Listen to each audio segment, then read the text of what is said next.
Hello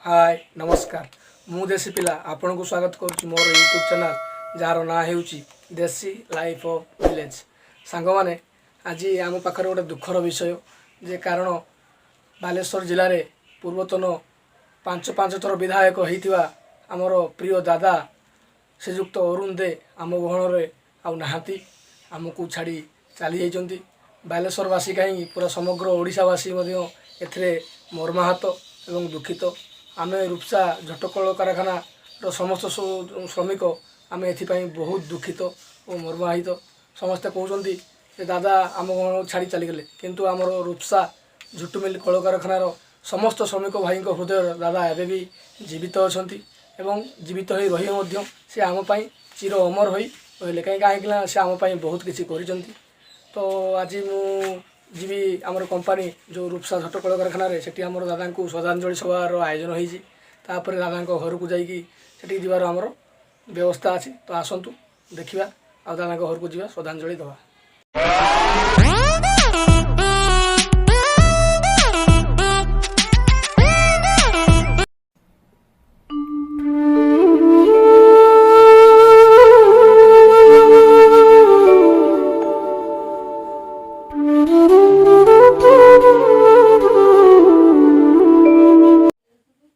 नमस्कार friend देखु आज आसिक आम पहुँची गलु दादा श्रद्धांजलि सभार आम कंपानी रे तो ये समस्ते दादा शुभेच्छु आसछंती श्रमिक भाई माने समस्ते बसचंती मीडिया वाला भी आसछंती दादा श्रद्धांजलि सभार तो देखु आम समस्त श्रमिक भाई बसिक दादा श्रद्धांजलि सभा को पालन करुचु समस्ते आसछंती आम महोदय संपादक महोदय अच्छा आम रूपसार बालेश्वर डिस्ट्रिक्ट रे जनरल सेक्रेटरी थी मोर बरद कृष्ण पट्टनायक सी भी अच्छा मीडिया वाला भी समस्ते आसते समस्ते आम दादा को श्रद्धांजलि जनाऊँ रूपसा झट कल कारखाना आपर आम श्रद्धांजलि दे दादा घर को जीवा बालेश्वर जीवा देखु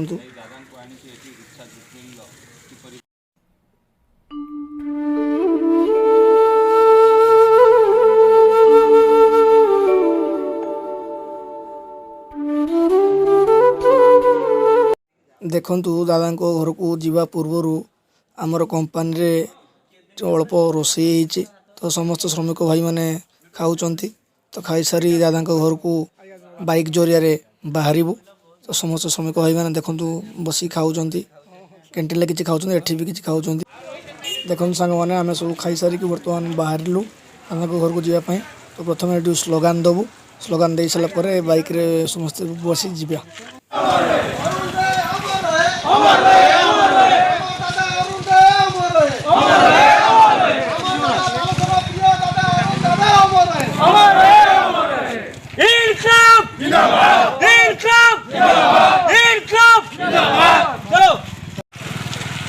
प्रस्तुति सभा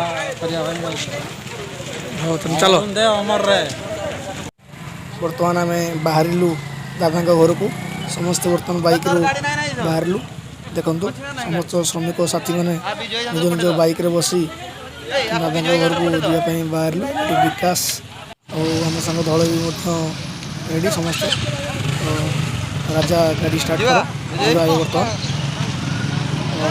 बर्तमान बर्तमान दादा घर को चल देख कमी भाई जा दादा घर पहुँची श्रद्धांजलि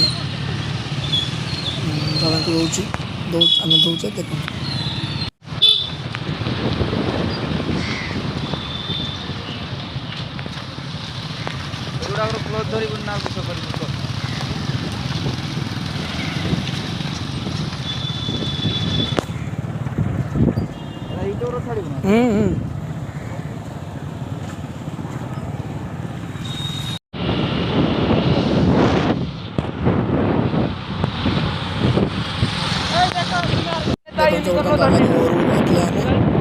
हल्दी पदारे पहुँचले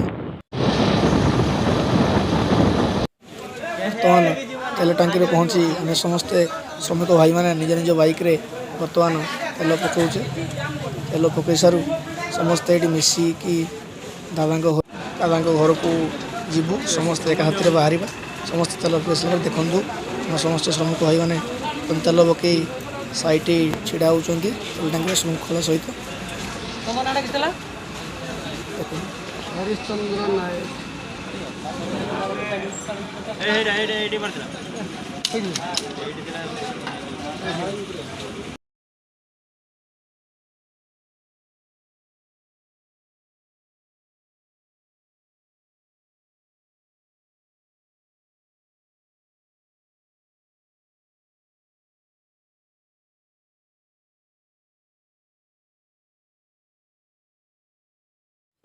ତେଲ ପକାଇ ସାରି ରାଜା ଆମର ଯାଇ ଦୋକାନରେ ଦୁଇଟା ଗ୍ଲୁକୋଣ୍ଡି ଜୁସ୍ ନେଇକି ଆସିଲା। ରାଜା ମୁଁ ଗ୍ଲୁକୋଣ୍ଡି ଜୁସ୍ ପିଇ ବାହାରିବା। ସାଙ୍ଗମାନେ ଆମ ପାଖରେ ବର୍ତ୍ତମାନ ଅଛନ୍ତି ଆମର ସମ୍ପାଦକ ମହୋଦୟ ଶ୍ରୀଯୁକ୍ତ ପ୍ରମୋଦ ପଣ୍ଡା। ଚାଲ ପଚାରି ବୁଝିବା କେମିତି ବ୍ୟବସ୍ଥା ହେଇଛି ଦାଦାଙ୍କ ଘରକୁ ଯିବା ପାଇଁ। ଆସନ୍ତୁ ପଚାରି ବୁଝିବା। ମୋଟରସାଇକେଲ ପାଖାପାଖି 100 ମୋଟରସାଇକେଲ ଆମେ ଶ୍ରମିକ ଯାଉଛେ ଦାଦାଙ୍କ ପାଖକୁ। ଆଉ ଦାଦାଙ୍କ ଘରକୁ ଯାଉଛେ। ଦାଦାଙ୍କୁ ଶ୍ରଦ୍ଧାଞ୍ଜଳି ଦେବା ପାଇଁ ଦାଦାଙ୍କ ଘର ପାଖରେ ଯାଇ ଦାଦାଙ୍କୁ ଶ୍ରଦ୍ଧାଞ୍ଜଳି ଦେଇ ଆମେ ଫେରିକି ଆସିବୁ।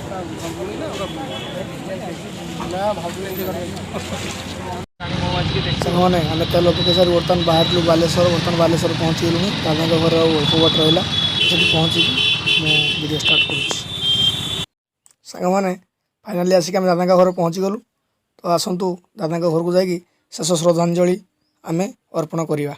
ଆସନ୍ତୁ ଯିବା। ଦେଖନ୍ତୁ ଆସି ଦାଦାଙ୍କ ଘରେ ଆମେ ପହଞ୍ଚିଗଲେ। ଆମର ସମସ୍ତ ଶ୍ରମିକ ଭାଇମାନେ ବାଇକ୍ ଜରିଆରେ ସମସ୍ତେ ଆସିଛନ୍ତି। ସମସ୍ତେ ଗାଇଡ଼ଲାଇନ୍ସ ପାଳନ କରୁଛନ୍ତି। ସମସ୍ତେ ମାସ୍କ ପିନ୍ଧିଛନ୍ତି। ତ ଦାଦାଙ୍କ ପାଖରେ ଆମେ ବର୍ତ୍ତମାନ ପୁଷ୍ପ ଶ୍ରଦ୍ଧାଞ୍ଜଳି ଦେବା।